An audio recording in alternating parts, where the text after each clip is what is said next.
Hi, Erik. It's a big game tomorrow. Any players going to be back available? And how's Marcus and Johnny Evans after the derby? So that's the good news. They recovered after the derby, so they are available. And for the rest, it's the same squad, apart from Omari Fossen. He dropped out. He has an injury. These issues don't really seem to show any signs of decreasing. When are you expecting players back? I mean, someone like Mason Mount, we haven't heard a timescale for a while. Harry Maguire, Aaron Wan-Bissaka, people like that. Mason Mount, I think he's in a good spell now, and he will return shortly. I think after the international break.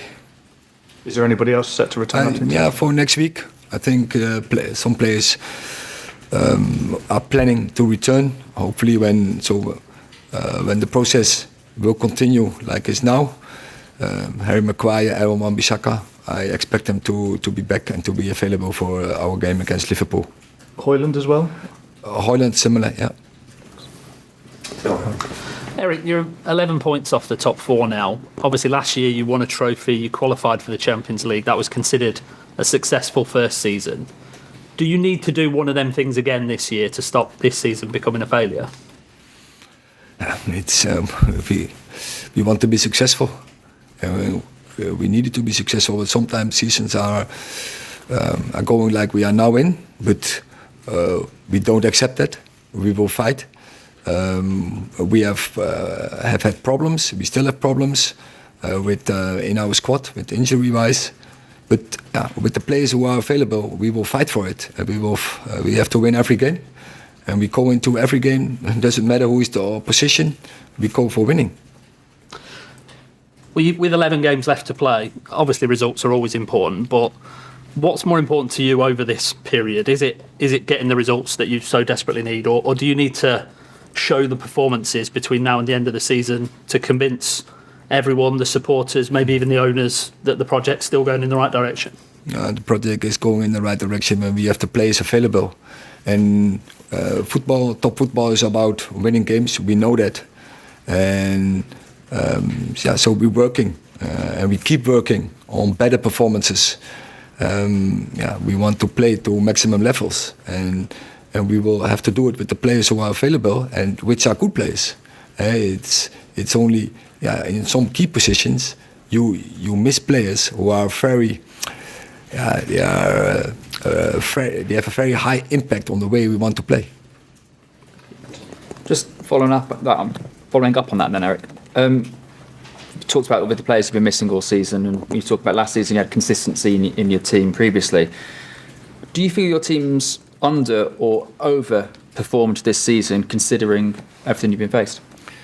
But no team can't deal with this with so many injuries, and I think we're playing to maximum levels. If you take in respect and the availability of the players, so when you miss so many key players over many part of the season, then obviously the results, the performances will not that be when the players are available. And we have seen when the players were available, like in January, February.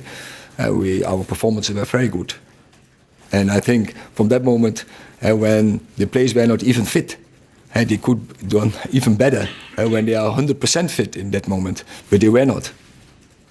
One of the players obviously been missing is Rasmus Højlund, who's just been named Premier League Player of the Month.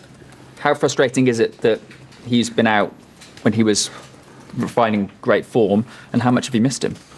Yeah, but a lot, but I have to do it, and we have to do it with the players who are available.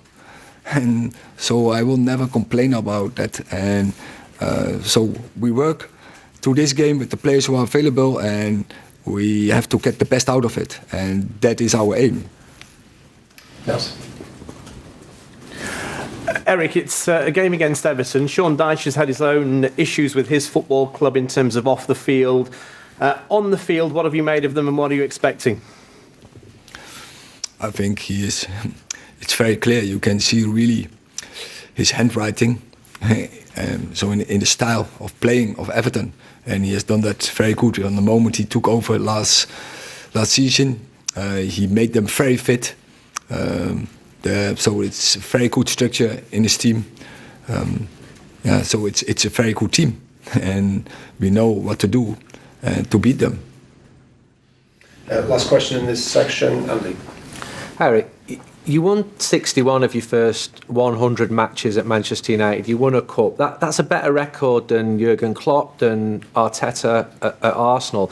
And I know you don't want to use the injuries as an excuse, but to what extent have they derailed what was a pretty positive trajectory? It tells that we are in the right direction. And because, so imagine we had many more players available and that we had not so many setbacks in injuries. It could have been easily 70 or 75 wins. And that tells the bright future of this team when players are available. Because if you compare it with other managers or other teams in the past who were in a built-up stage, or with previous managers in this big club, then you can see there is a bright future. And because also with I think it's a good balance in ages in this squad, where young players, middle-aged players, experienced players together. And imagine when they are available.